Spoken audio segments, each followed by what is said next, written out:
Thank you very much. Thank you, yes. Thank you. Thank you for making our time to come and see. Thank you.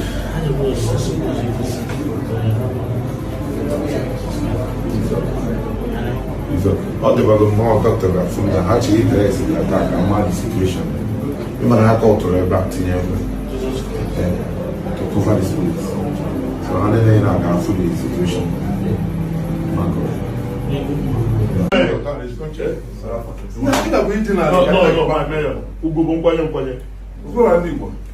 The local government chairman, you know.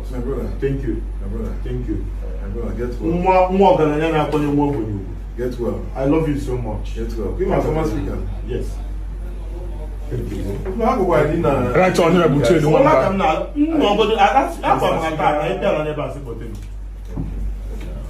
Former is always Mr. Speaker. Nobody for me. Nobody is former senator. Former speaker. Speaker is speaker. And the guy. Okwuruora.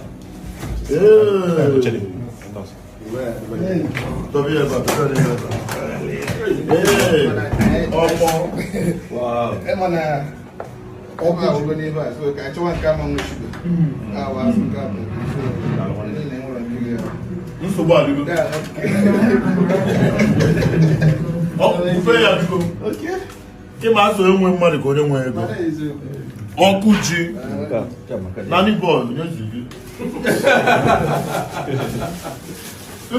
Asị ka nkele gị n'ụdị pụrụ iche. Ịkpa ama na mụ na ga-afụbe na mụ na ga-ada agadi. Aha niile na-anụrụ m. Adọkwana ihe mere ebe unu jere ekwensu oyi gbakwa from South Africa you came back to see a brother. Chukwu gọzie gị. Anya na-edochekwa gị. Thank you.